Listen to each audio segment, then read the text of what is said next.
Going to the end zone, reaching up and making the grab. Odell Beckham Jr. Stafford buys time. Protection is good, and so is the pass. Henderson came out of the backfield. Jefferson in motion. Henderson, nice cutback. Stafford rolling and throwing. Caught, touchdown.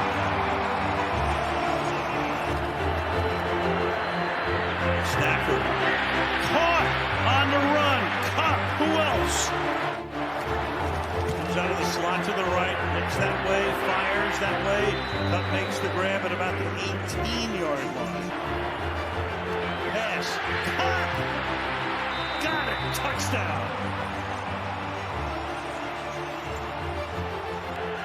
Burrow trying to keep it going, gets spun down, gets it away, and incomplete. It looked like P-Ron might have had a shot to make the grab, but the Rams now running down to celebrate with a defensive play. And guess who? Guess Of course. who? I mean, you don't even have to think about it. Do not even have to think about it. Pointing to the ring finger. Hey guys, welcome to another East Coast Rams podcast. My name's Ashton. My awesome co-host here is Zach, and we are back middle of the playoffs right now. I believe the 49ers and Cowboys are playing. Zach will give you guys an update on that important game in a few seconds. But Zach, how are you doing? I know the Rams aren't in the playoffs.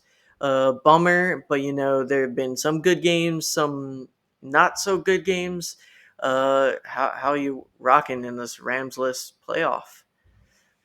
Yeah, I mean, it's a bummer that we're not in the playoffs, but it is what it is. We've gone through that week by week. We know how kind of a disastrous season it's been because of injuries, but we're gonna move on. We got a remodel, as Les Snead put it.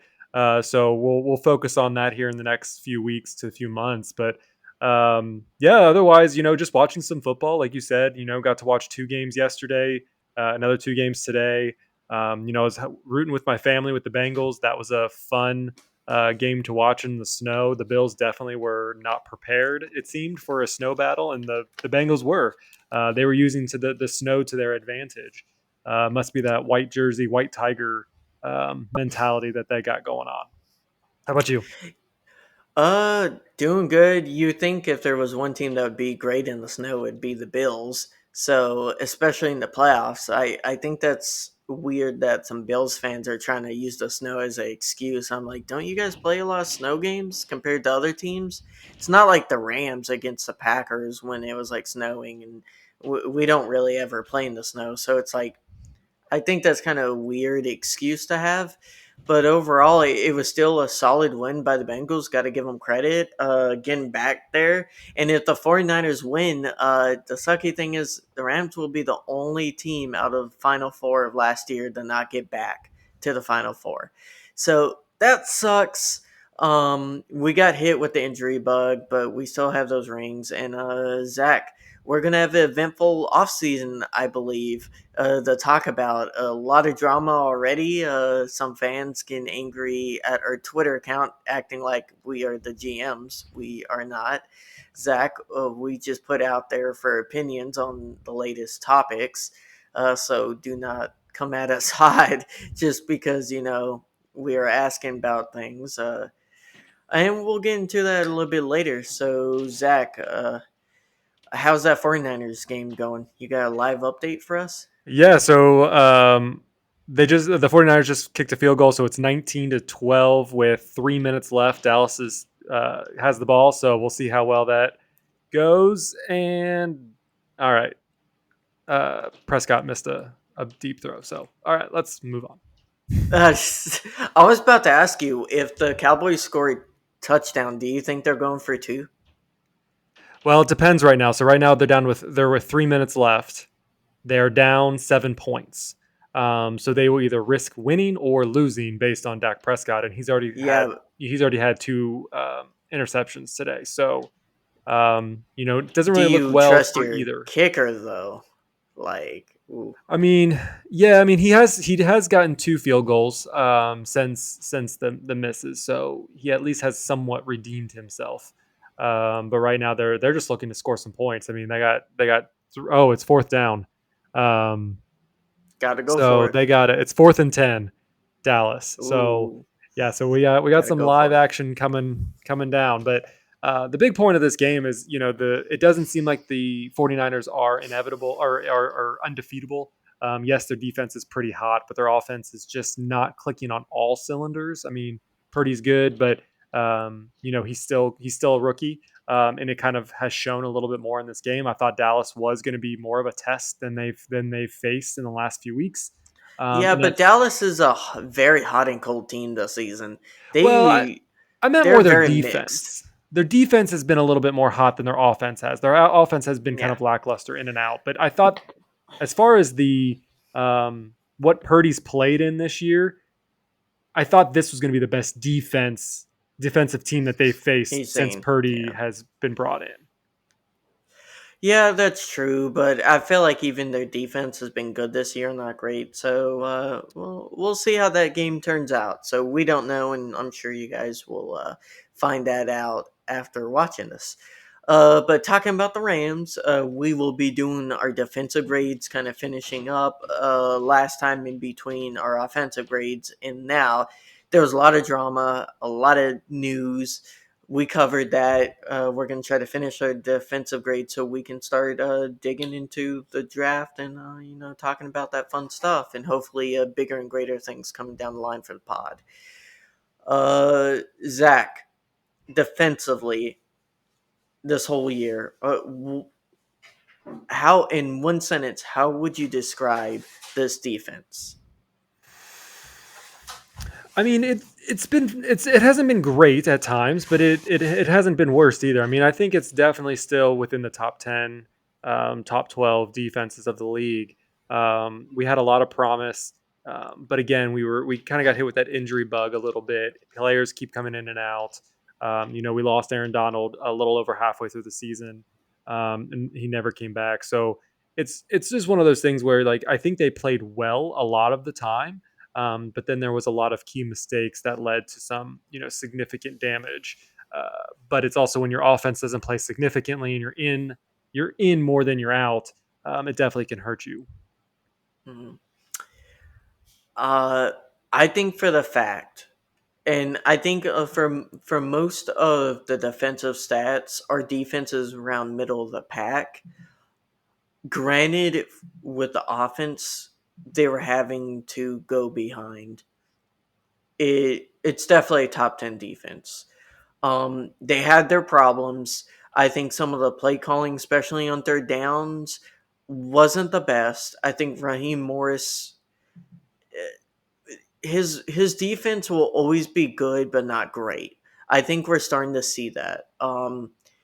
Now it was very good in the playoffs. I think that was some of the best defense we played all 2021, and I think this year, you kind of saw more of that regular season defense from last year, but with a worse offense and with even a less of ability to have takeaways. And I think that's the big Achilles heel of this defense, was to get takeaways, and especially with the bad offense, it just compounded everything more. Um, Yeah, I mean, it, just kind of going off what you said, I mean, we only had 16 interceptions and 11 fumbles. 6 of them were actually recovered. So that's not a lot of turnovers, in a game when you're really relying a lot on your defense to help out your offense, especially when you're injury prone. yeah. I think me and you have complained about the safeties a good amount, and people will say or see our grades on them soon. But I think that was something that really handicapped this defense. I think Jordan Rodriguez put out go read her if you guys don't, on the Athletic. She's fantastic, the best reporter for the Rams. Her stuff is chock full of like football knowledge, and just the way she was describing how like the defense isn't meant to operate the way they were running, because of just the way the coverages wasn't able to backfill. Some of the run gaps weren't being completely filled by D line. That was an issue for especially after AD left. And then the safeties were just not able to make plays or keeping coverage. And I understand they were put in a tough position because of the offense being so limited and them being on the field a lot. But even it just they weren't making those critical plays that top tier safeties make, and they're making more mistakes. They were getting beat over the top. They weren't picking. There were blown coverages. How many times, Zach, especially in the middle of the year, did we see Ramsey chasing after someone because of a blown coverage? Yeah, for Because a sure. safety didn't pick up that person and go and like rotate back. Many times, and that's kind of the frustrating part when everyone has this Ramsey conversation is, a lot of times when someone exploded on him, he was supposed to have coverage, supposed to have Mhm. help, and he didn't, and it's unfortunate that even diehard fans or normal fans, they don't see that, they don't see the blown coverage, and they just know that, oh yeah, Ramsey was the one covering them, and he should have been the one stopping them.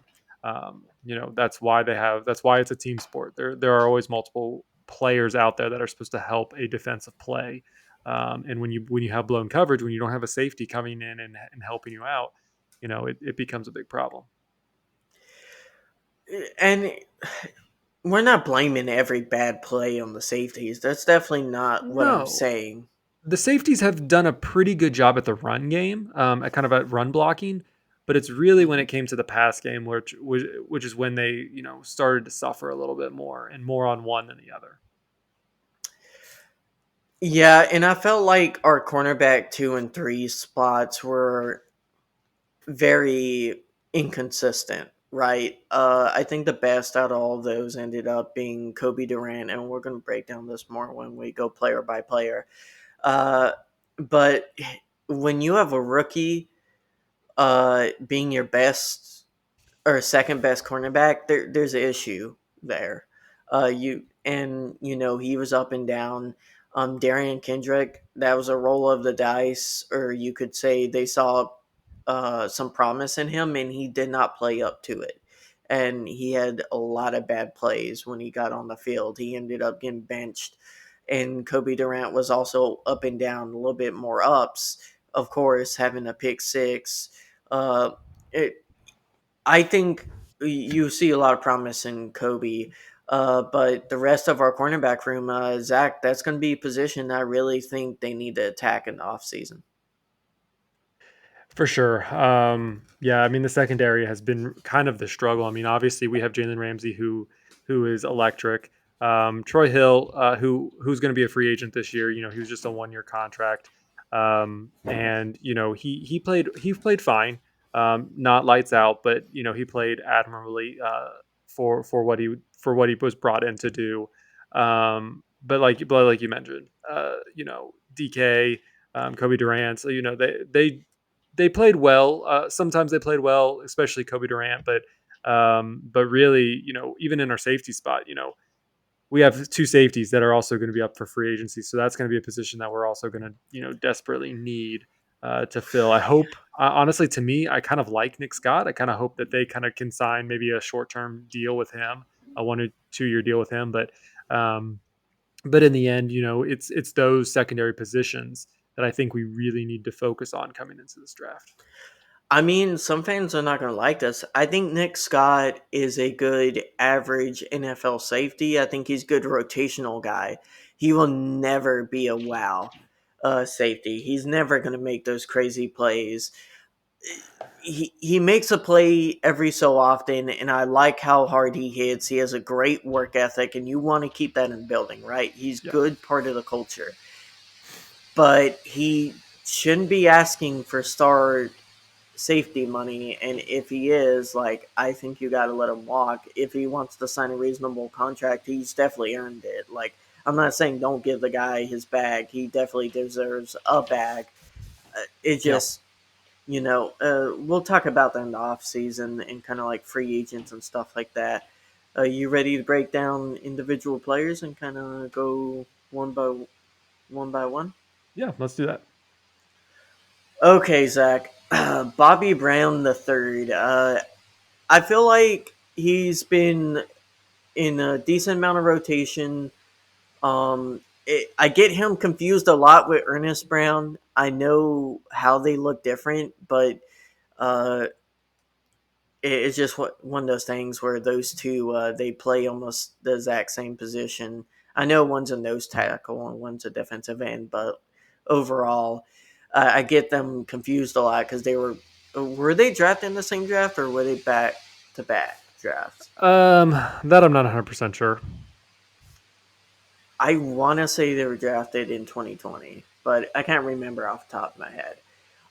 Either way, I feel like every time I see him on the field, he's he's a dependable nose tackle. Say like he gets solid. He's a dependable run stopper. I'll say that. I feel like I don't see his pass rush. Now that doesn't mean he doesn't have a good pass rush. I just don't see it personally. Yeah, for sure. And I think that's what I think you're right. I think he's more for the run stop. I mean, when you look at his stats, he only played in 9 games. Um, had 5 tackles, 3 assists, so totaling 8 total tackles, and then only one of those was a tackle for loss. Um, so yeah. I mean, I think he did great in the run stop and like you said, maybe in some of the pass plays, but definitely when you're trying to stop behind the line, he wasn't as efficient in that as some of our other big players. Yeah, he gives me a very much like Ashawn Robinson vibes, where like he's never going to be a standout breakout player, but he's going to be dependable and a solid rotational piece. Yeah, but Ashawn I mean, had his moments. at least Ashawn. I mean, when you compare the stats, I mean, you go through and you compare the stats. Ashawn Robinson had 22 tackles, 20 assists, and then but only 2 of those tackling for loss. So he had a lot more. He was a lot more impactful on the run game and on the pass game with his tackling Hmm. than Bobby Brown. But but still, again, they're not the players who are going to be making the big splash sacks, tackles for loss, things like that. That's why you have Leonard Floyd and Aaron Donald, Bobby Wagner, and those crew to kind of come in and come around Ashawn Robinson, come around Bobby Brown, Hmm. and make the big plays. And that's what you need. You need those players. So again, I don't think any when we give these defensive plays, it's a little bit challenging when you look at their stats because you'll look at Bobby Brown and be like, oh well, he didn't really have money tackle for loss. The tackling I think it might be a little bit more of a problem, but that also means he may not have been more targeted towards that direction depending on the game that was played. Yeah, I feel like with especially D linemen, it's all about like whether or not they're applying good pressure, they're holding, getting off of blocks, shedding blocks. Tackles for loss are a lot harder to get than people realize, and I don't necessarily expect a rotational player of Bobby Brown's caliber to get those right. Like that's nice and that's standout, but I feel like he was a solid rotational piece. I would give him a 6, and that's where I would expect him. Right, that's me at least. Yeah, no, Uh, I agree with you. I would give him a 6 as well. Um, just kind of going off kind of what we've talked about. I think that's a good spot to put him. Not a wow factor, but again, a dependable backup if need be. yeah, rotational. Ernest Brown the fourth. Again, I feel like he has been a little bit more at times electric. I believe he was suspended. Was that this season where he was suspended 4 games? We've I had am so looking many it up. Yeah, people get randomly suspended last 2 years. It's hard to keep track. I know he was suspended. I don't know if yeah. I that mean, was he didn't this play year. many games. Again, he only played 5 games. His Yeah. stats this season at least weren't electric, or not as electric. But again, it's what he had to play. I mean, he only played 5 games, so it's kind of hard to note on that. I mean, Solid rotational piece. I'll say 6 every time I notice him more when he is on the field, and I feel like there's promise. So he'll be on the roster next year. So we'll see Yeah, if he develops. yeah. We'll go ahead and again, I'm gonna agree with you on this one. I think a 6. Some of these defensive, especially these rotational pieces, I'm not as familiar with, but his name, yes, I agree that when he's on the field, he at least is not being bulldozed over. Um, Well, so I think our defensive line, for the most part, doesn't get bulldozed. I think their problem was filling run gaps and or not getting pressure. And I think that's the big issue. Without Aaron Donald in there, and we saw this a little bit last year too, right? Like without Aaron Donald getting pressure, no one else on the team was. Like Leonard Floyd was on and off last year, and I feel like this year he had one half of the year was just non-present. Like I felt like he wasn't there at all, and then the second half, like maybe it was an injury, maybe it wasn't. Like either way, terrible first half, good second half. So like we have to have some consistency from our edge rushers and our D line because our defense is built around the D line getting pressure because of Aaron Donald. And without him there, we just weren't getting that. And you saw our pressure numbers kind of drop off a cliff after Aaron Donald got hurt. no, I agree. Marquise Copeland, I feel like he kind of came on a little bit last 3-4 games. For sure. I mean, again, he's playing in a piece where he is that rotational piece. Again, he was actually played in most of the games, 15 of the games, so he actually played a lot more than some of the even the other players that we've mentioned so far. And especially in the last 2 or 3 games, his name was more prominent. He had a lot more snaps, but um, when especially going in the last few games, I do remember him getting penalized a little bit more frequently than anybody else on that defensive line. So and that to me is a little bit you need to clean that up. You need to make sure that you aren't getting into the neutral zone and causing those penalties because if I remember in times there was those big times where they're in the red zone area and he would just flinch and it would cause a penalty and they would either get a first down off of that and things like that. So the only thing like there's not a whole lot of bad things about Copeland other than the fact that I felt like he was at times a little bit more got the flags a little bit more for being in the neutral zone or false starts or things like that. Yeah, I'll give him a 6.5, Zach. I agree with you where it's kind of like I feel like he was more able to read plays. He just wasn't ever able to get there. Maybe that's a timing thing that he'll grow with being on the line. He's been here for a few years, 3 years, I believe, and I feel like you can see him growing. He's just not to that point where he's making those big splash plays. He's getting tackles sometimes, not a lot of tackles for lost. Got one sack this year. I feel like he can grow. He's definitely one of those rotational players. Again, we're saying this about a lot of our D line. They're average or slightly above average, but we got to have we need to start having a little bit better. You're noticing a trend. Without Aaron Donald, it's slightly above average, slightly above average. Yep. What grade did you give Oh, him? we got to give him a grade. Um, you know, I think just based on what I kind of experienced from him, I'm going to give him probably a 6 as well. Only because I think he needs to clean up a little bit of his work. Again, I truly believe that if I go back and watch like the Seahawks game and things like that, that there was some big red zone areas where he just Hmm. flinched and caused Yeah. us big penalties. Um, Real Aaron quick, Donald. breaking Uh, breaking news that the 49ers did win the divisional game 19-12. So there we go. The 49ers will be in the championship game against the Eagles. So, we will all be Eagles fans next week.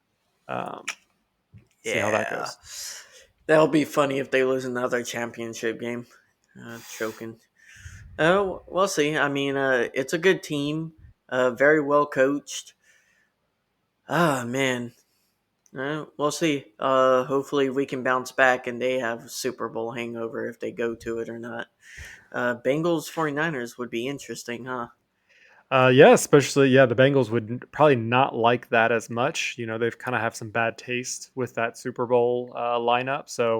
Um, so yeah, we'll have to see. We will see. We will see.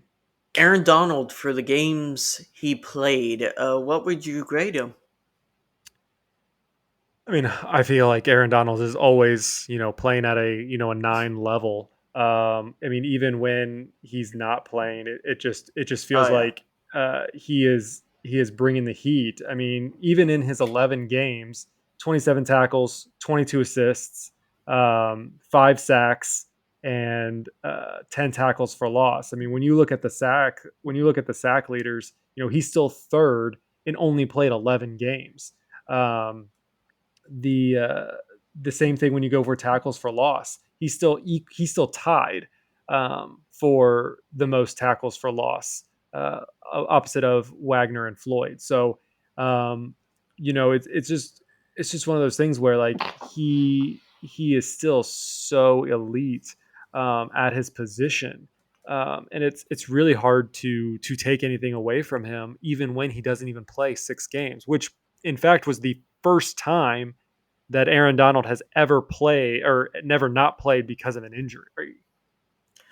Yeah, I feel like a part of that, Zach, was he had a strain and we were in a losing season. And I'm sorry, Zach. It's not worth losing Aaron Donald for a lost season. For Like, sure. I really do think that if we would have done better and we would have gotten to the playoffs, we may have seen Cup come back even though I oh yeah, know he's not 100%. they would But have I, they would have rushed him back. I, I think so. I think they would have, um, progressed his rehab a little bit more. They kind of took it a little bit slower to kind of make it not 100% at that point. But again, if they would have made playoff berth, I think that they could have got some of those other key players back on the field. So they were wise with what they did, knowing that they weren't even going to be able to make it in. So I'm happy with that. So I would probably give him, really, I'd probably give him a 9 for being still outstanding, even when he was playing when Stafford and Cup were out. I agree. He's definitely a 9. Like when he's on the field, he's not going to have the best stats of his career at this point because he's getting doubled and tripled guarded almost every play. His coverage rate for doubling is like nuts compared to nearest D tackle. Uh, I parts of me kind of wish the Rams would have pushed harder. I understand they tried to trade for a pass rusher. I get that. I feel like we should have went out and tried to sign someone sooner instead of just hanging up on Von Miller. And I feel like the team gave Von Miller more respect than he gave us, vice versa. Like, and I'm not attacking Von Miller. That's within his right? Like, he can do that, but it's also within the Rams' right if they are getting worried that they look elsewhere for help. Yeah, And if like they can't force him to sign, just like he can't force them to sign. And I felt like he kind of left them on the hook, trying to get better deals from other teams. And we just sat there while other pass rushers got taken by teams that we could have been we could have used, could have helped us out. So it is what it is, kind of now. hmm I'm hoping with our first pick, we probably go edge rusher. I don't think we will, but knowing Snead, we'll probably get a wide receiver. So, that's what we need. Another wide receiver.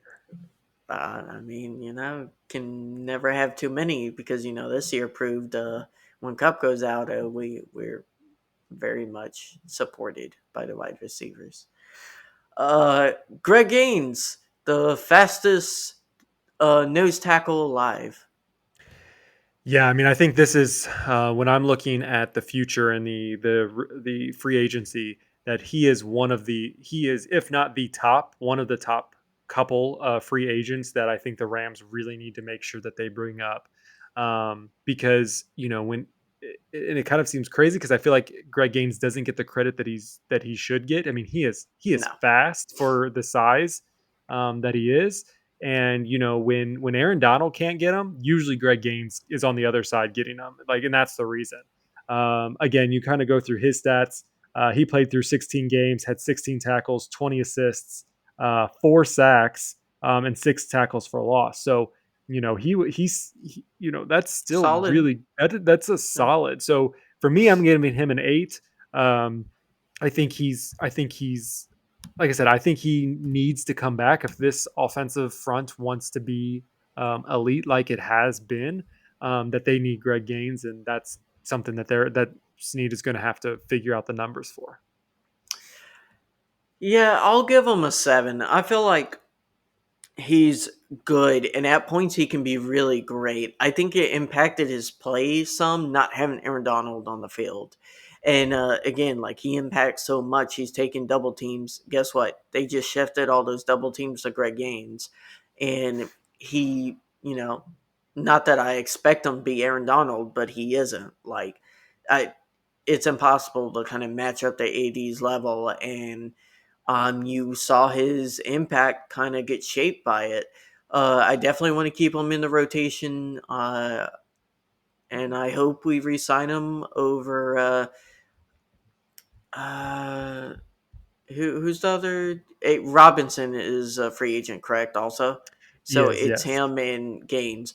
I definitely hope they go Gaines over Robinson. I think Ashawn Robinson has been solid for us. I just feel like Greg Gaines has more promise in the future in the next 3 or 4 years. for sure. But we may end up doing like losing him like Joseph Day. Like he just got priced out of our team, and hmm with the way all how we do contracts and stuff, it just he may not be a big enough priority. I mean, when you look at the free agencies, we're looking at Ashawn Robinson, Greg Gaines, Marquis Copeland, and then Mike Hoyt.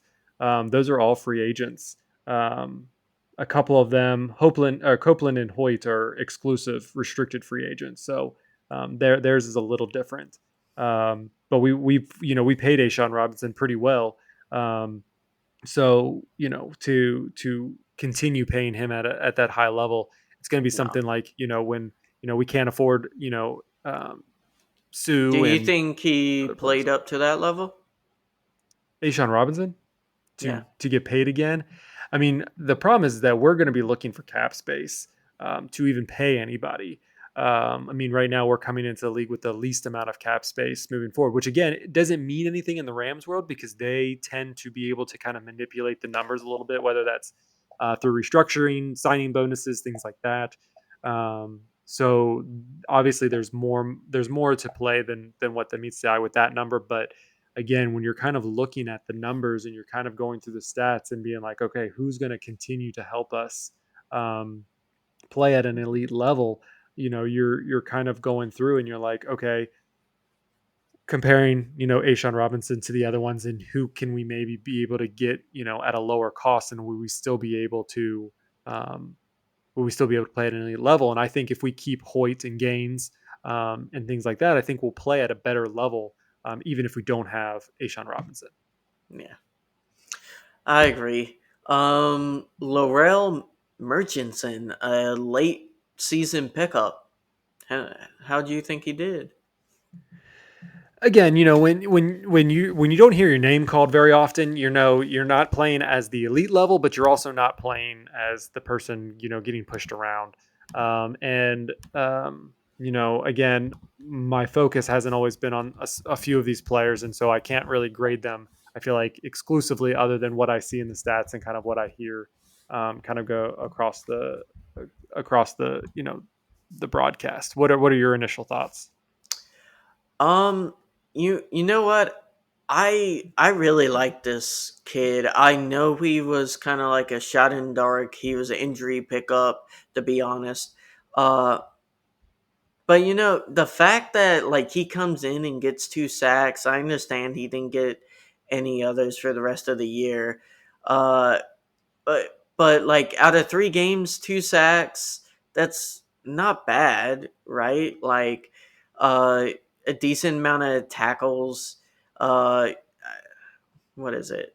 11 tackles this year with the Rams. Actually, 10 tackles with the Rams over 3 games. That's not bad. Like we were reading off stats of the other defensive linemen, and this guy got a good amount of tackles, got pressure. I feel like he's someone worth signing and giving a roster spot as a depth piece that could potentially be a gem, right? Like Joseph Day was. I know he was drafted, but still, like, similar kind of slow start. This guy's been trying to fight his way onto a roster, and he's proving some people wrong for cutting him. I I mean, I would. mean for sure. I mean, he also got 2 sacks, so he only played 3 games and got two sacks. So, That was in the um, same game too. yeah. So I mean, he had a hot fire that one game. He had a hot fire game, um, but again, he only played 3. So honestly, given It's hard that, to judge. it's hard to judge. So I think he played admirably. I'd probably give him a 7, just based on that kind of information. Yeah, 7. But hey, it's a promise because sometimes. How many times, Zach, have we seen someone come into a game that we thought was promising or had no clue about, and they just didn't do anything, Yeah. or they just completely just collapsed. Hmm. So it's nice to see. Jonah Williams. What do you think of Jonah Williams? Um, it's a piece of the puzzle that's it's either hit or miss for me. He only played in 2 games and didn't really do anything in those games. Or no, sorry, that's not what I meant. Jonah Williams, sorry, he played in 11 games. My bad. Too many people with the same last name when you look up stats. But and he did have a half a sack. So again, he did fine. He's again a depth piece. But I don't think he's going to be in that starting line unless we Mhm. we really need him to be. Yeah. Uh, we can give him depth piece. Great. I mean, he's.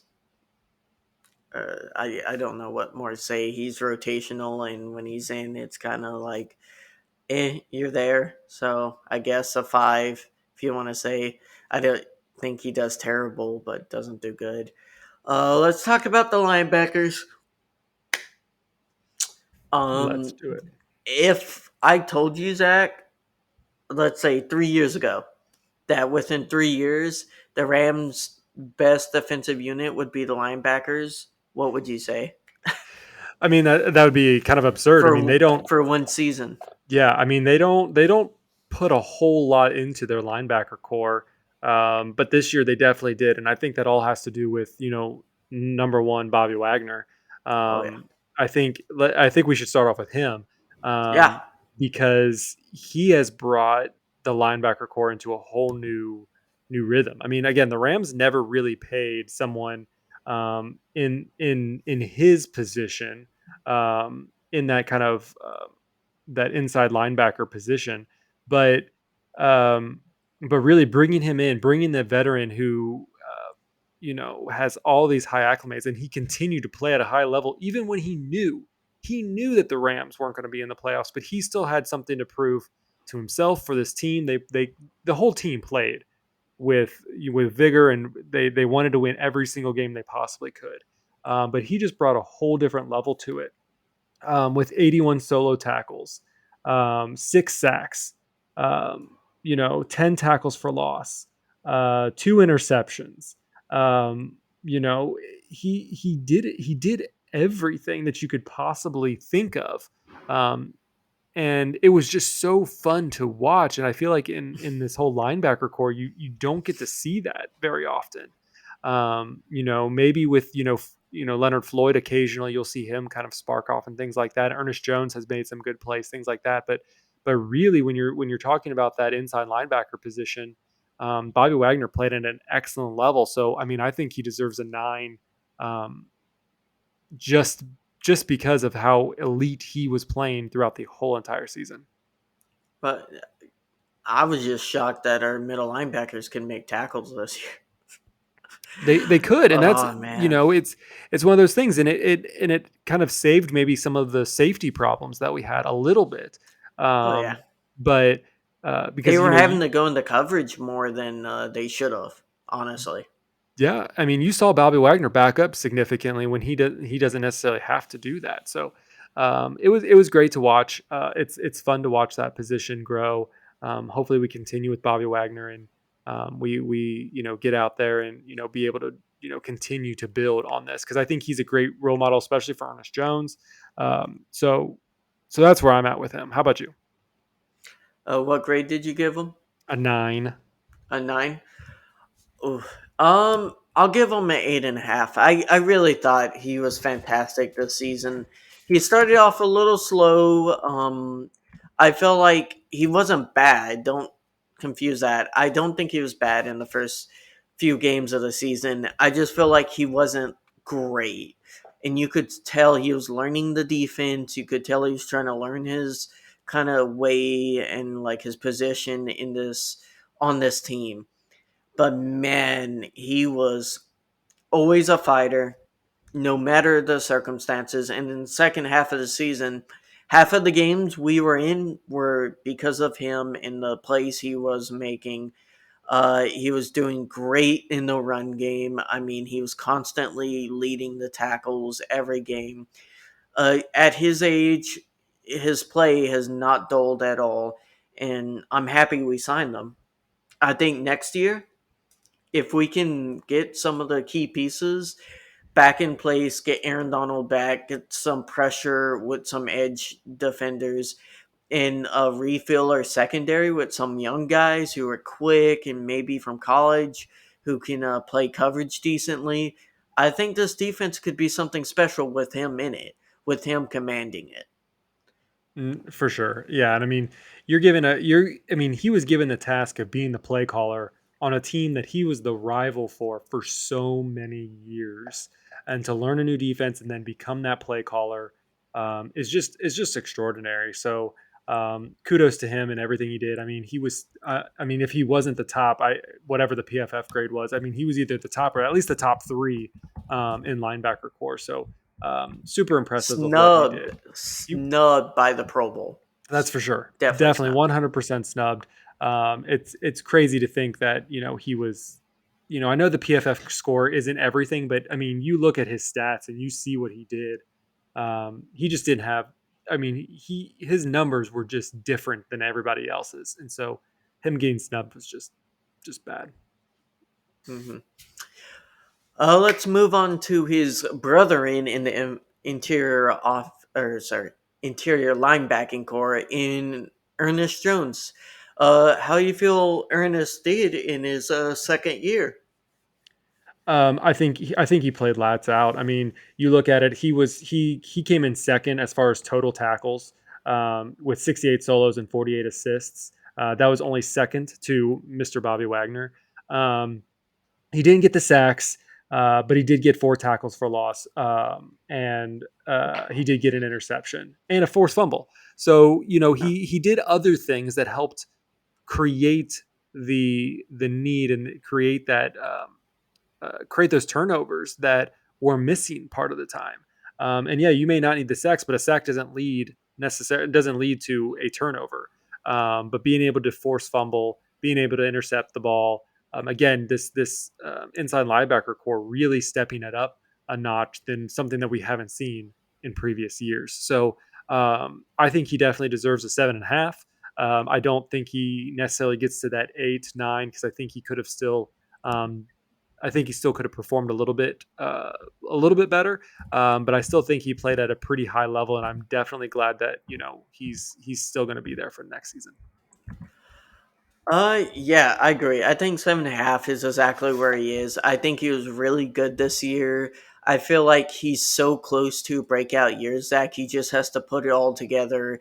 He has to learn from Bobby Wagner on making those big, critical turns, like those wow plays. And I think he's gone so close. He's had a few in his career already, and I feel like next year he potentially could be a breakout star on this defense. I think you were unfamiliar with him, but we were hyping him up after the first half of last year, and I think he's been very great for this Rams defense. He's been such a wonderful pick, and a pick that a lot of people hated, and I'm happy the Rams picked him because it was definitely not a popular pick at the time, and it's turning out to work. Um, let's move, or actually, let's go ahead and finish the inside linebackers with Roseboom. Roseboom, he didn't play a lot. He's very much rotational. I'm going to give him a 6, Zach. I feel like he's one of those guys where you don't hear his name called a lot, and most of the time that's a good thing. I know it's not a great thing because you're not making big special plays, but this is a guy the Rams had leaned on beforehand, especially last year, and I feel like he'll be good on the roster depth piece wise. Yeah, I mean, I think that's what he is. He's a depth piece. I mean, when you don't have to come in because your players are still out there, I think that's just where you're at. You mean he played every game, but realistically, he didn't have that many tackles or assists to really even mention. But again, I think he's fine for a depth piece, especially if he's still under contract, which I believe he is. Yep. Uh,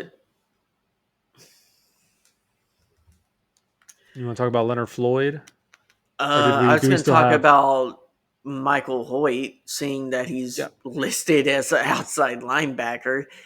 That's I get what they were trying to do with that, but man, that did not work out. Uh, I feel like he could play the position, but man, his contain was so awful. Especially against the Chargers. Like I I remember that game is seared into my head how bad at contain he was. Yeah, I mean, They just he kept running at him. yeah, and I think he had big splashes, and I feel like so Michael Hoyt became a outside linebacker around week 12, I think, and I think he had some big splashes, and honestly, I could have seen him, being that opposite to Leonard Floyd if he was, maybe about, I don't know, 30 pounds, like a little lighter, or lighter and bulkier. I He think he has the definitely. speed though. Like I feel like his speed isn't his problem. His No, he problem kept is getting. like, He kind of got too aggressive. It felt like at yeah, times, like it felt like he would get there, but by the time he broke through, but he broke through so quickly that the guy kind of caught him, and he kind of had to like slide back to actually get him. So I feel like he has the momentum, and he has that. But like I said, I feel like if he was a little bit lighter on his feet, things like that, that he would be able to move a little bit more quickly, like, making a sharp turn. It felt like I he think would come in and then he might would have to go this way, and he couldn't quite get this way without slipping. he might really work on the same side with Aaron Donald True. because he would just funnel the running back or whoever's coming at him right straight to Aaron Donald, Hmm. or they're gonna have to go straight to him. Again, like he needs to work on his contain. Probably need to slow down at certain points. It's weird saying a player has to slow down. I think that's testament to him. He's he's definitely one of those players I could see breaking out next year. A kind of hidden gem. Hey, I mean, he had 4.5 sacks and one forced fumble. So, those are, That's and good. again, It's good. those were in a couple of games. He had like a really good game where I think he had at least 2 sacks, 2 or 3 sacks, and then the forced fumble. Um, and I'll say but 7. yeah, I think he's good. 7. He's a restricted free agent, so we have a little bit more to work with, as far as unless someone really wants him and has to. What is it? Exclusive free agent. Someone has to give you a pick for him. Is that Yes. So no exclusive. That is a tender. okay? We so that's for straight free agents, I believe, is who you have to tender. Uh, and I don't think I wouldn't use a tender on him. I don't think he's going to get picked up. Uh, Also, it's one of those ones where Rams get the offer first, and if they don't offer, then he becomes a free agent. But they get first dibs, I Gotcha. believe.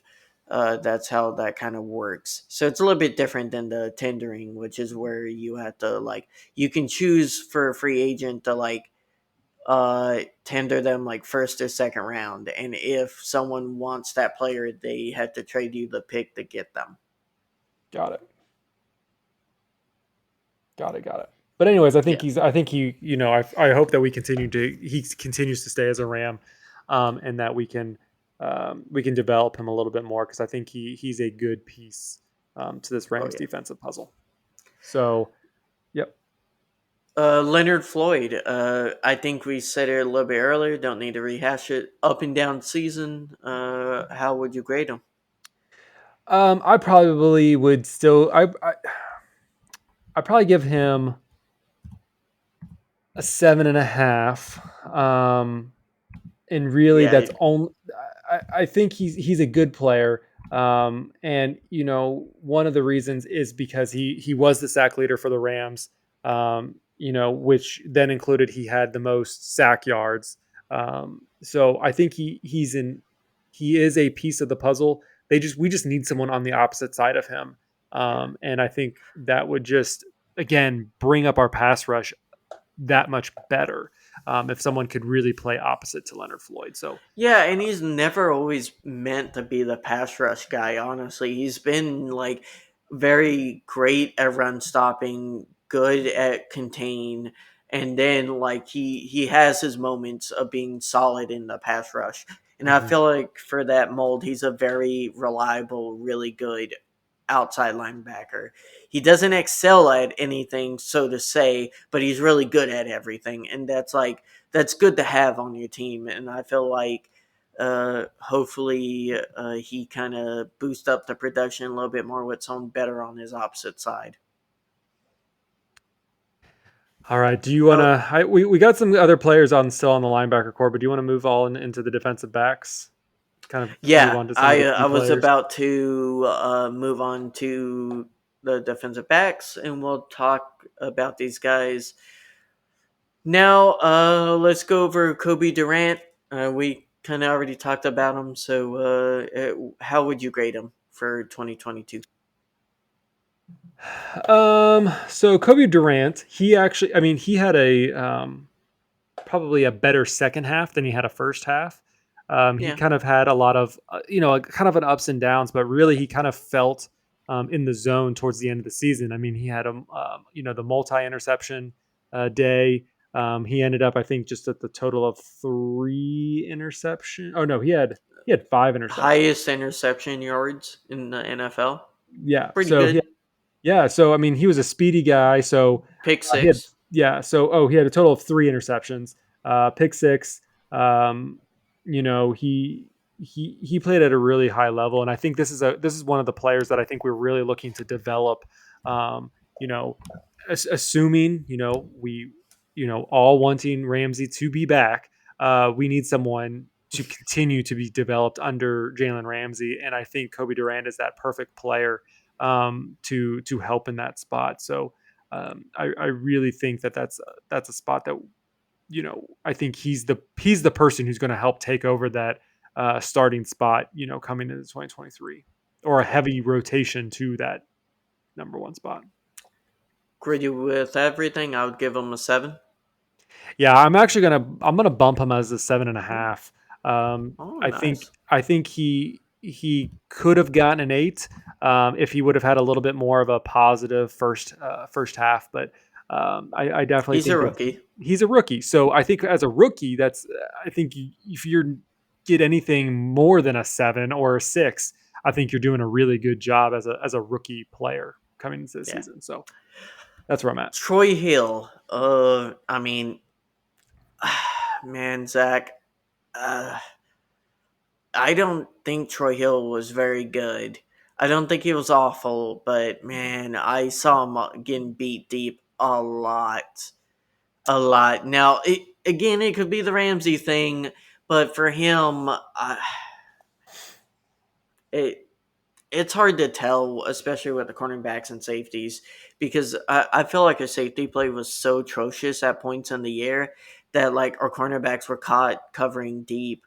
And that is something I don't think Troy Hill is good at anymore. I feel like he used to be that 7 player for the Rams. I Hmm. don't know how he was with the Browns, but coming back, I got to give him a 5. I just thought every time he was on the field, he was starting to become a liability, and you can tell his age is kind of It's getting there. yeah, I agree. I mean, the reason why they brought him back was he was familiar with the defense. He was a friendly face. He wasn't terrible when he was good when he was with the Rams previously. So they thought, bringing him in, familiarity. They needed more pieces to that puzzle. They really didn't have a second to Ramsey. I mean, obviously we have obviously the rookies and the players who played over the last couple of years, but really we didn't have a real number two or number 1A, number 1B cornerback. Yeah, And so losing Darius Williams, I think that's clear. That hurt.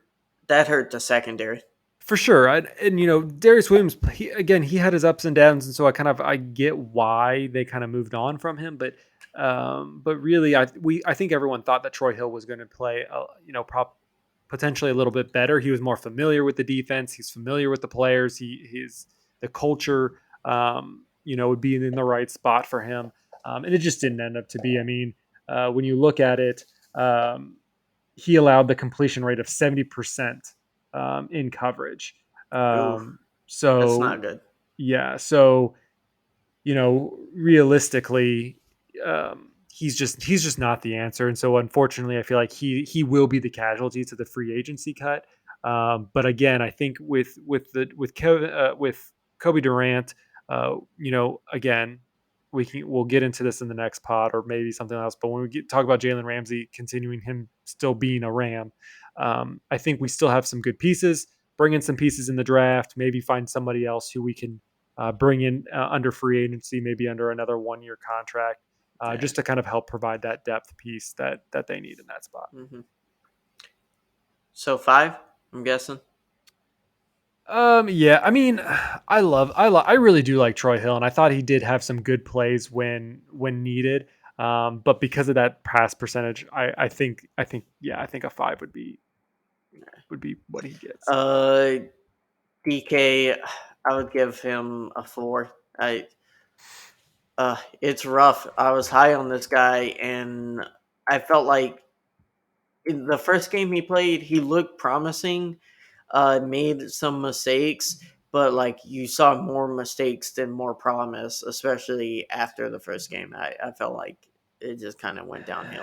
Yeah, I mean, him. Honestly, I'm going to put him and David Long kind of in the same bubble. Really, they did not live up to kind of the hype.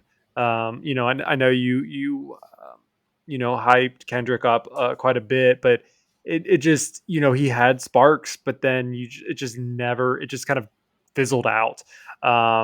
So yeah, I think to me, I'm not even going to talk about David Long Jr. other than the fact that I think he also will get a 4. So I'm going to put them kind of in the Ooh, same boat and put them on a 4. I mean, for the most part, they were benched by the end of the season. So yeah. I just they're not the pieces. I mean, maybe we still have. I don't know about David Long, but we still have Kendrick for a little while. So he may be a depth piece, or they may try to move on from him sooner. But it is what it is.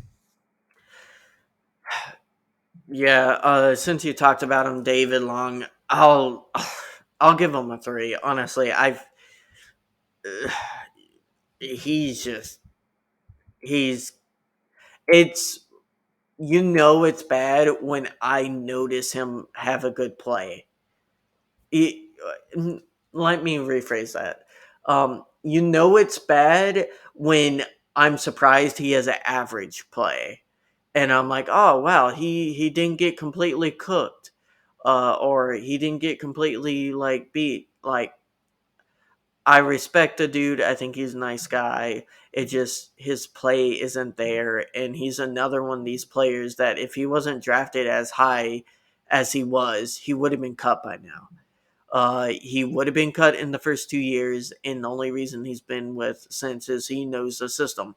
And there's some perks to having players like that on your roster that know your system on their rookie deal.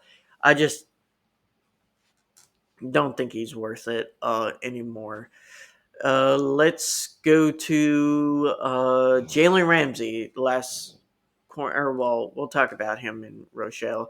Ramsey, I think he was good this year. Zach, I think this is a 8. I I think it was hard for him because he was the only consistent player in the secondary, the only one. Like no one else was consistent throughout the year, uh, over long periods of time. Everyone else was up and down the entire season in the secondary.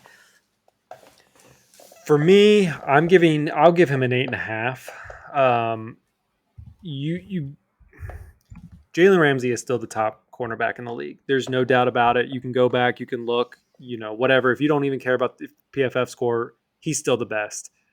Yes, is when you are facing Jalen Ramsey, when you are DK Metcalf, when you are a top receiver, you're telling your quarterback, I want the ball. Jalen Ramsey isn't going to be the person who's going to shut me down. You're going to throw me the ball. And the quarterback will listen to their top wide receiver if that's the case. So yes, there are going to be times when you have a top 5 receiver going to make big plays on Jalen Ramsey. It's going to happen, but it's going to happen very infrequently. Yeah. And I think that's the key. It's going to happen, but infrequently. Every cornerback is going to get blown up. But if you put any other receiver other than a top 5 receiver on Jalen Ramsey, good luck. Yeah, Good luck. lockdown.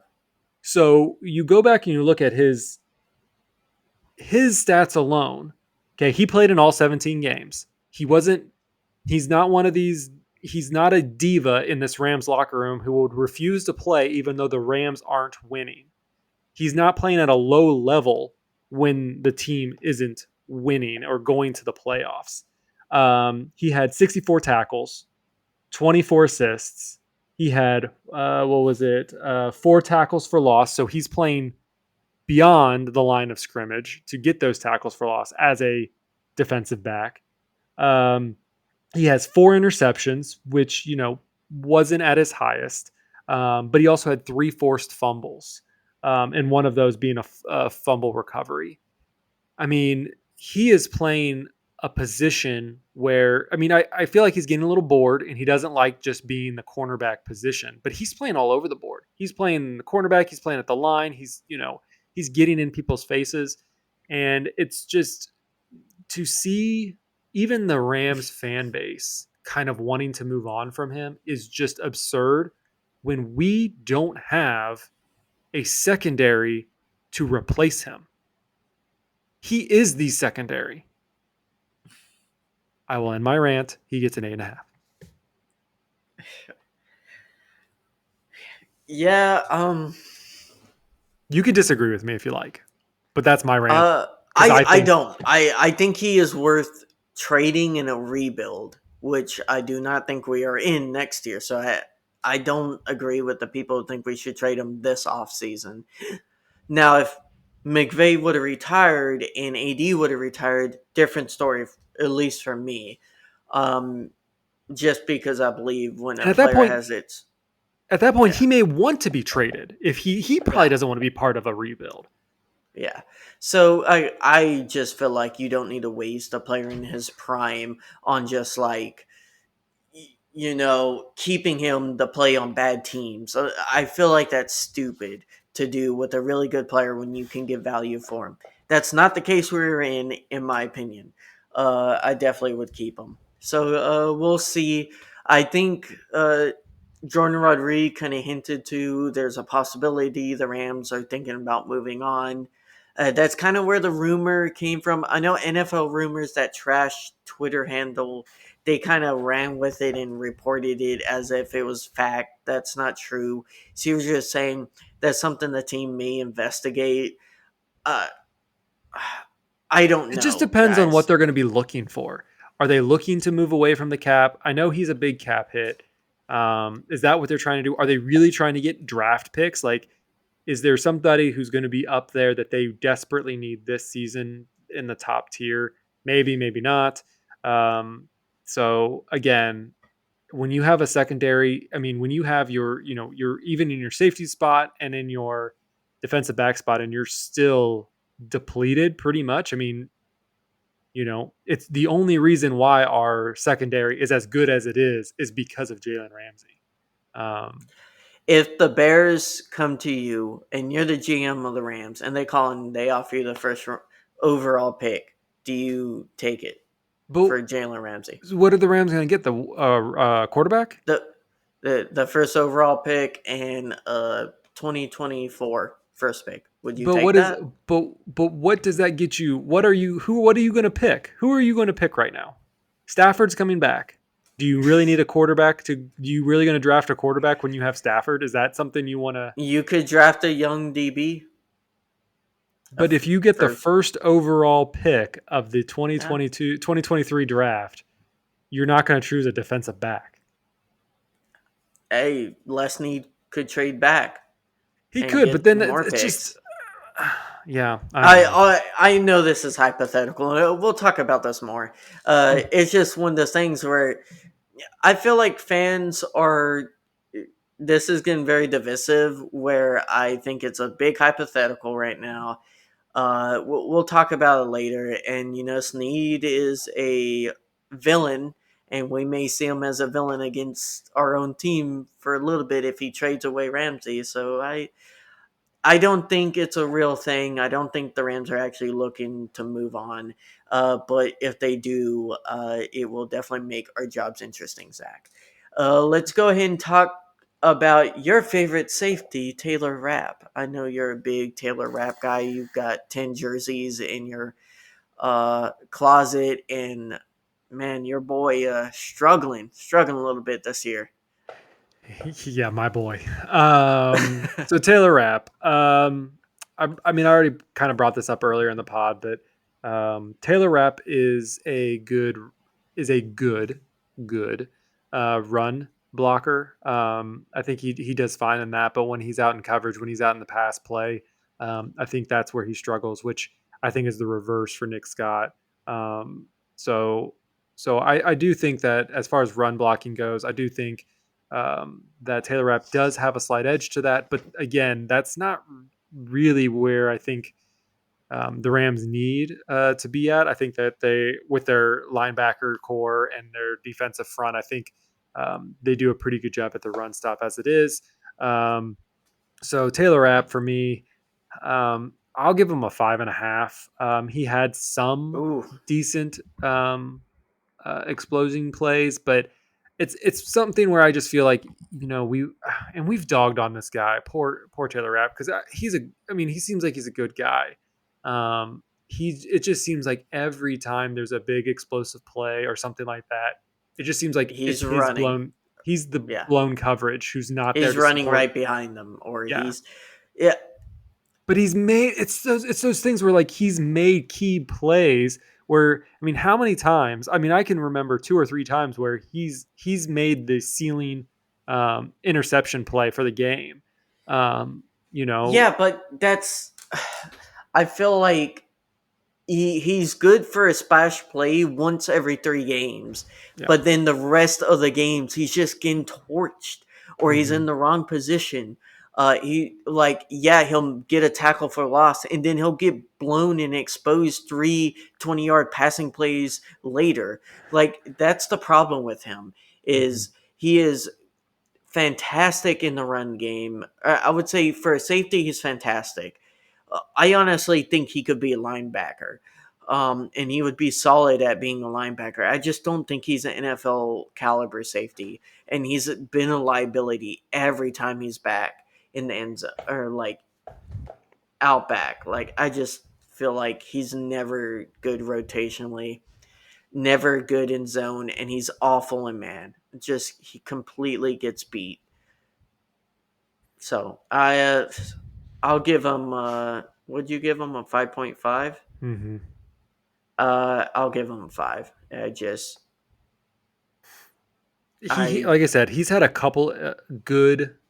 He's made a few good plays and some plays that were actually turnovers. So I give him kudos for that, to being at the right place at the right time. But again, it's all those missed coverages and the it just seems repeats itself over and over and over again, and there's just not enough good to replace a lot of the big misses.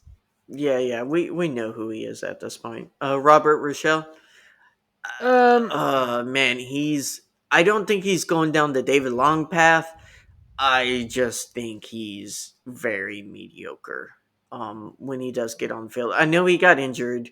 yeah, that's what I I was believe thinking. he got injured. I don't know how long he was. Let's see, it says he played 17 games. Well, if he didn't get injured, that's not good. Yeah, Got, yeah. I mean, I he didn't did. really have a whole Then lot. he got benched, and I mean, we can't grade him, but I'm sure the coaching staff is not grading him good because if they're putting two rookies above him and both playing up and down, you have to remember Darion Kendrick was getting more snaps, I believe, than Robert Rochelle. That's not a good sign. Yeah, I mean, just kind of looking at the stats a little bit more, he didn't have any passes defended in any of the last 5 games that he played, and he only had 2 tackles in the last 6 games that he played. So 5 games that he played. Yeah, So we'll just leave that kind of not filled out. yeah, Nick Scott.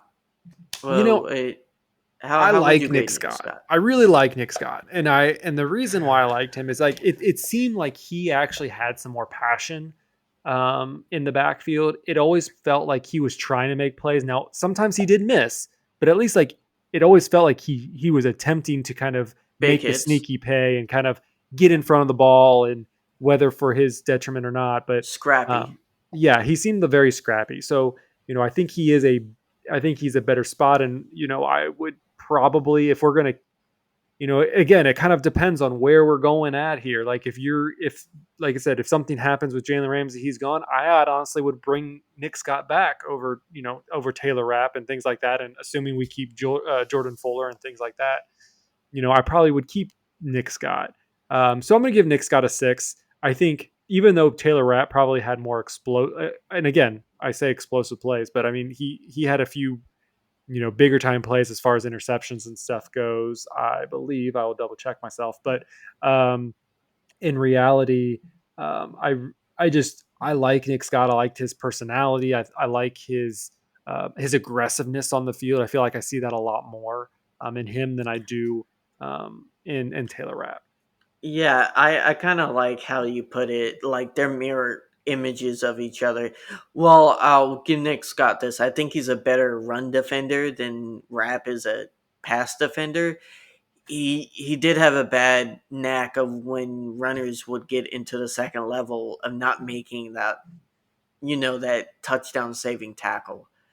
Mm-hmm. We saw that a lot last year. Um, it's not all in him. I would give him a 6. I So when you honestly, Zach, when you go through and you actually look at Taylor Rapp and Nick Scott, I mean they're pretty much kind of equal in things. Total tackles 92 versus 83, but they had pretty much the same solo tackles. Both of them actually had 2 interceptions, but Nick Scott also had 2 forced fumbles. So yeah, I think that edge slightly actually better. does go to Nick Scott at that point. And not to mention, you consider the fact Rapp is getting put in the box more than Scott was, and the fact that they're similar tackles. I think that tells you kind of Yeah. all you need to know with Rapp, honestly. Yeah, definitely 6. I wouldn't be surprised, Zach, if when when we get not Burgess, who's the other one aside? I mix them up with Burgess all the time. Safeties? Yeah, safeties. Jordan Fuller?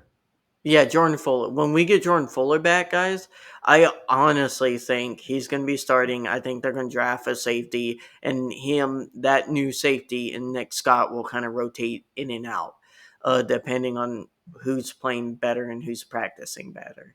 I do anticipate that.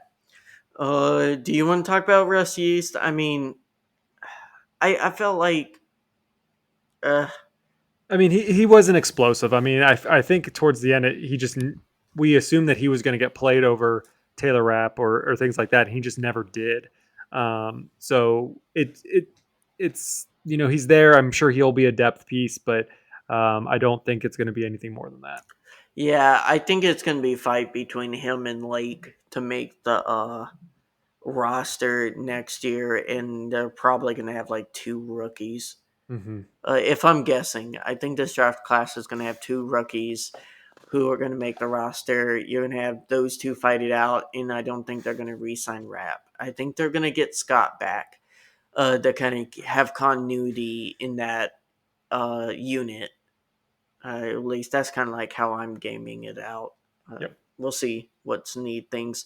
And hey, we may go out in free agency and like sign Jordan Poyer or something like that. That would be nice. After we figure out how to give us some more cap space. It's fine. The cap is fake. Les Need will just pull out that money machine and just, Roger Goodell would be like, okay. Signing bonus coming out of Kroenke's bank account, coming out of SoFi Bank. Yes, that signing bonus that doesn't count towards cap is going to be not mighty big. Yes. Yep, that's our grades, guys. Yeah, I think this grading it's a lot of fun to kind of go down and break through all these players. We obviously don't know all the ins and outs of some of the more of the depth players, but it's fun to kind of go through and kind of really just kind of break down the team and figure out from here where do we need to go, and that's kind of what the next several podcasts are going to be about. It's going to be about what the Rams need, what positions can we move away from, or what players in positions that we can move away from, and what are we going to look at when we get to the combine, and then ultimately the draft and the free agency and things like that. How we're going to make those mighty money moves when there is a cap, whether it's fake, whether people think it's fake or not. We do have to restructure the cap. Even Les Need kind of hinted at in his last press conference this week that they are going to have to pay their dues. They do realize that they've hit a cap, and that they do have a lot of star players, and it's not going to be easy to kind of maneuver around if they're going to continue playing at a high level and bringing in, new and different people. Yeah, there might be a certain wide receiver, Robinson, who we may be trying to trade to get that cap. Yeah, I mean that's assuming someone's gonna want to pick him up for what we paid or things like that. There's some bad team that will take him. I'm sure Snead will pay in picks. Yeah, and probably for a lower pick than probably. Yeah, if you think about it from the perspective like the Falcons are a team that's kind of like, kind of on the rebuild, you could definitely see him being like worth to acquire for the cap hit, since you have cap and like for an extra pick or two. Like you're gonna have to give away like a seventh and you'll get like a fourth in Robinson, right? Like I don't think that's a terrible return on investment to get a player like and be able to just pay him when a team doesn't want to. So we'll kind of see and talk about that as things go. Yeah, so it's gonna be a fun couple weeks. I probably do one before the Super Bowl. Guess we'll talk about that off air, but that kind of gives us a couple weeks. We'll kind of keep this going. Stay with us on the Twitters. Keep us up to date. Like, subscribe, follow us there. We'll post all the upcoming news and programming schedule to our Twitter at East Coast Rams. What else? Is there anything else you want to cover before we wrap things up? It's kind of a longer pod. No, guys. These things kind of fly by with the grades. We're gonna stay away from these grades for anything outside the Rams and the season ending because man, the minutes just fly by, and as soon as you know it, it's been like an hour and stuff. But it's been fun, Zach.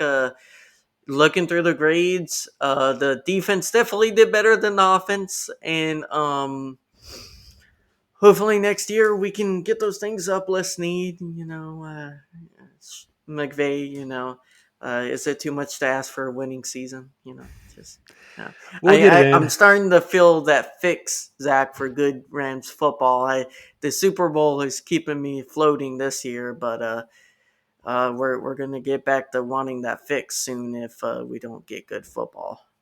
Yeah, I mean, I think when we watch these games, like as far as I go for the Super Bowl, as long as the 49ers don't win, I'm okay. I kind of don't want them in the Super Bowl so that I can have like a nonchalant, like not panic attack kind of because I don't need the 49ers to have any more leverage over our heads than they think they already do. So realistically, that's more or less the reason why. Plus, my best friend's a 49ers fan, so I really don't want to have to hear it for a whole year. Yeah, I don't know. It'll be kind of funny seeing that they lose two NFC championships in a row. That I feel like that would make us feel a little bit better. Yes, fly Eagles fly. Hopefully, that offense that completely just annihilated the Giants last night can work Oh its yeah, magic. they got Um, smoked. yeah, so it will definitely be an interesting play. Who do you got it for the Super Bowl? Who do you think? Uh, ooh, I'm gonna say Eagles Chiefs. Ooh, It's hard. I think that Bengals Chiefs game is gonna be crazy. I just feel like even hurt Mahomes, I feel like that team's gonna be different playing for revenge from last year, and I just don't see the Bengals being able to pull it out. Their defense has been suspect, and I feel like the Bills were just they were. I felt like the Bills had an off day, and I feel like the now it all depends on Mahomes. If Mahomes can still throw and pocket and his protection keeps up, which I think it will, I definitely think the Chiefs will go to another Super Bowl with the problem is Mahomes. that he just is not mobile anymore. And even if you aren't a mobile quarterback, you if you can't scramble to like not get sacked, that's going to be a problem. I'm going Bengals, Eagles, and I think that's where it's going to lie. Only because yes, I think Mahomes are hurt. I don't think he's going to be able to scramble. We'll see how his Mm. high ankle sprain looks in the next few days. Um, Who wins? ugh, don't even get me started with that one. For my You, family's sake, it better be the Bengals. I think the Eagles gonna win that, But man. I mean, I don't disagree. I think Oof. it's going to be an offensive game. But I do think the Eagles have a better defense. So that's just where it's going to come to, and that's kind of why I have them picking over the 49ers. I don't think the 49ers have a great defense, but when it comes down to their offense, it's running, at like it's just running. It's not really accelerating, especially tonight. If for those who do watch the game, it wasn't as electrifying as people would probably think it was. Well, the NFC this year was a lot weaker than like last year. Like this NFC was atrocious compared to Yeah, even last year. for Yeah, sure. And 49er fans are gonna disagree, but like the teams we had to go through to get to the Super Bowl, we had to go through the last undefeated team in the like wild card round. We had to go against Tom Brady, and then we had to go against the 49ers themselves, a team that beat us straight times. Like who'd they beat? Like the Cowboys on okay, they like beat the Cowboys Cowboys. choke in the playoffs every They beat year. Green Bay by kicking field Ooh. goals, and then had to come face us in our own A stadium. Green Bay So team that didn't, play or didn't make it to playoffs themselves. It just Yeah, I mean it's definitely one of those things. I just we'll see how it goes. We'll see how it goes. I So mean, I think we are going to wrap it up with this week's episode of the East Coast Rams podcast. If you guys want, or please follow us on Twitter. Obviously, you probably do because that's how we communicate mostly with everybody. But you can also send questions or feedback to feedback@eastcoastrams.com. One of the things that I didn't even tell Ashton about, but I plan on posting on our social media is we want to hear, how did you become a Ram fan? I think that would be some really interesting stories to be able to share with people. So if you'd like, please DM us or send us your story at feedback@ eastcoastrams.com. So whether telling us how you became a Rams fan or your most interesting Rams story, whether it was in person, Ram player that you met, things like that, and we will read those on the podcast. I think that'll be some fun entertainment, and we'll kind of retell maybe our stories too on why it is we chose the teams that we did. So, Ashton, how can people keep up with you? Ram fan Ashton1 on Twitter. And you can find me at Zach Mayer. You can also find us on YouTube. So if you're listening to the audio version, you can also check out our video version at youtube.com/at East Coast Rams. But yeah, we're on every podcatcher app of choice. So please feel free to share, like, subscribe to the podcast on any or all. Please leave us a review on Apple Podcasts, YouTube. Again, you name it, please leave a review. But yeah, I think that's going to wrap it up. We're almost done, if not close to be done, with season 2 of the East Coast Rams podcast. It's been so much fun getting to do this each week with you, Ashton. Anything you want to say before we officially sign off?